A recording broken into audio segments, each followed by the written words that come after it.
Boa noite, senhoras, boa noite, senhores, boa noite a todo o público, telespectador de toda a costa norte e sul bandeirante, a você que nos acompanha em Santos, Guarujá, Cubatão, Praia Grande, Perequê, Piruíbe, Boracéia, Caruara, Itariri, Itanhaém, enfim, cidades limítrofes e adjacentes que ocupam toda a nossa costa norte e sul bandeirante, que acompanham o nosso tradicional esporte por esporte, nos dando aí realmente, com a graça de Deus, uma audiência marcante. E está aí o Ibope que o diga, com a graça de Deus. O programa de hoje eu anunciei ontem, anunciei anteontem, anunciei nesses dias, menos no apagão, não pude anunciar, né, porque no apagão não dava para anunciar, a presença do meu querido Luiz Álvaro de Oliveira Ribeiro, candidato da chapa oposicionista do Santos Futebol Clube, e o recebo aqui conforme o combinado. Prazer em tê-lo aqui, meu querido, e você terá o tempo que você quiser. Fale o que você bem entender. Democracia é para ser exercida e não para ser feita algum tipo de apologia. Além do Luiz Álvaro, aqui o meu querido Odílio Rodrigues, com quem convivo de vez em quando aí, né, nas reuniões do conselho, etc, etc. E tive também o prazer e o orgulho de ser amigo do seu pai, que também teve uma passagem marcante no Santos Futebol Clube, ok?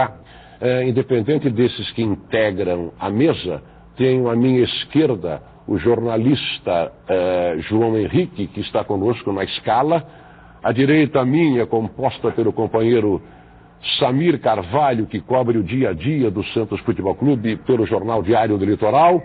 Presença do repórter Ivonei Lima, coordenador da nossa Rádio Atlântica de Santos, também conosco aqui no programa. Eu complemento com também o companheiro jornalista, nosso repórter Antônio Marcos, também integrando a mesa. Pronto? Ao momento em que eu te dou a palavra, né, eu tenho uma pergunta para te fazer, para poder dar o pontapé inicial, e você fica à vontade. Nos momentos que antecederam a eleição, houve uma tentativa de uma unificação no Santos Futebol Clube, né? Torci muito, te digo isso aqui sem nenhuma demagogia, para que essa unificação acontecesse, né? Então a minha pergunta é exatamente o que é que faltou, né?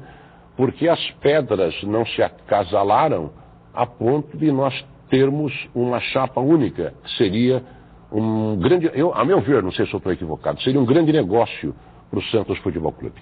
E antes que você responda, agradeço a maneira como você, nos momentos que você me ligou, que antecederam a minha cirurgia, e depois da minha cirurgia, eu quero de público, podia fazer isso no tete-a-tete, mas por um dever de honestidade, eu quero de público agradecer a tua preocupação comigo e dizer que, em que pese a competição, você sabe de que lado eu estou, e eu sou muito autêntico, né? Mas que não seja motivo de uma incompatibilidade, de uma adversidade maior, porque os homens, eles se atritam, mas não se fragmentam. Eles procuram sempre somar, até porque temos os mesmos sentimentos. Gostamos de um só clube. Não é isso? Então está feita a pergunta para você. Bom, independentemente de nós sermos santistas até a última raiz dos nossos seres, eu convivi com o Armando durante muito tempo no conselho. Acho que sempre nos tratamos com a maior amizade, com o maior carinho, com o maior respeito.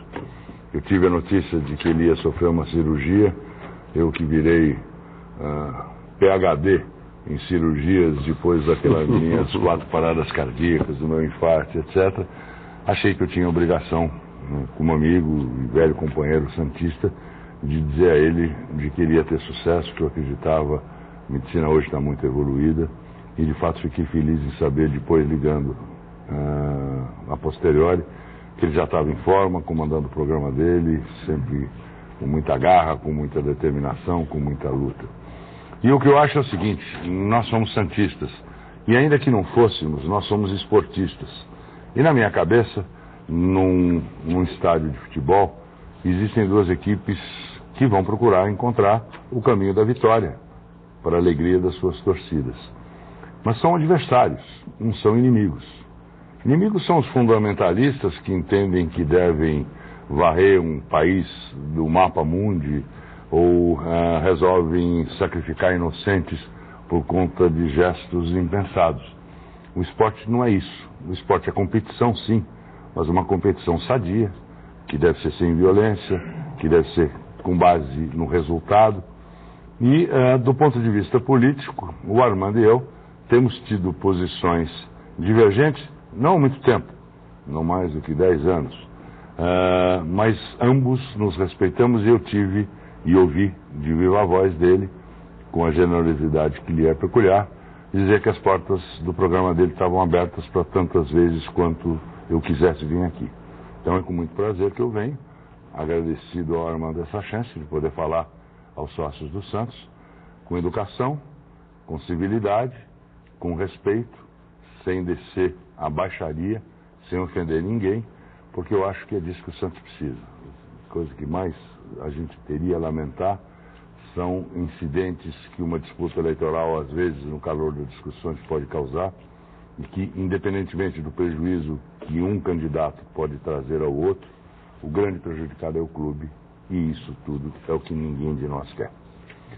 Com respeito à sua pergunta objetivamente, Armando, eu não participei do comitê de negociação que tentou, junto com o Marcelo e um grupo de seus amigos e dirigentes, a tentativa de encontrar uma solução de consenso, posto que um grupo muito poderoso de empresários de todas as áreas estava firmemente disposto a ajudar o clube, que é a paixão de todos, mas idealmente gostaria de uma solução de consenso para evitar os atritos e o tempo que se perde numa disputa e a energia que se gasta numa disputa eleitoral.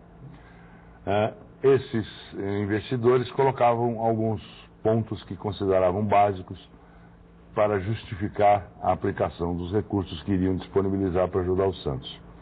E foi no desencontro do que eles entendiam como necessário ao Santos para receber esses investimentos e a disponibilidade do presidente do clube em aceitar algumas modificações que eram sugeridas, que surgiu um impasse. Não foi um impasse radical, definitivo e ruptivo, mas foi um processo que levou algum tempo. Na medida que o tempo passava, havia uma ansiedade, porque a data das eleições estava marcada, e chegando a uma determinada posição, em que o entendimento parecia longe de encontrar um epílogo favorável, resolveram me convocar, e eu aceitei, pela segunda vez na minha vida, a missão de dedicar alguma energia, alguma disposição a serviço do único filho homem que eu tenho. Eu já comentei das outras vezes, o Armando sabe, eu sou pai de 6 meninas, com idades variando de 43 a mais velha, a 13 anos a mais nova. Estou entrando na próxima edição do Guinness. Tenho um neto mais velho que filha. Da última vez entrei na disputa em condições físicas absolutamente lamentáveis, porque eu tinha recém saído de um infarto de 4 paradas cardíacas.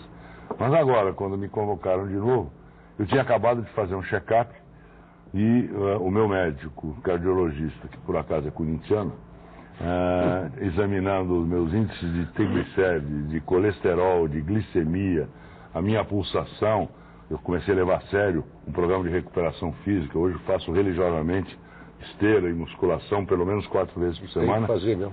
Ele me disse: você está absolutamente preparado, e uma candidatura e uma eventual presidência do Santos vão gerar uma adrenalina forte que vai ajudar a limpar suas coronárias. Então, você deve ser candidato por recomendação médica. E daí me pregou uma das maiores mentiras que eu já ouvi um profissional de medicina me dizer, e o Odílio é médico e ético, sabe que médico não faz isso. Ele me disse que se eu ganhasse a eleição, ele viraria santista. Eu falei: posso gravar? Só isso vale a pena ir para a disputa. Legal. Deixa eu pegar o cumprimento antes que os companheiros, eles estão aqui sequiosos de fazer suas perguntas, mas antes que isso aconteça, deixa eu democraticamente, como mediador do programa, permitir a saudação aqui do candidato, meu querido Odílio Rodrigues. Boa noite, Odílio. Obrigado por ter vindo.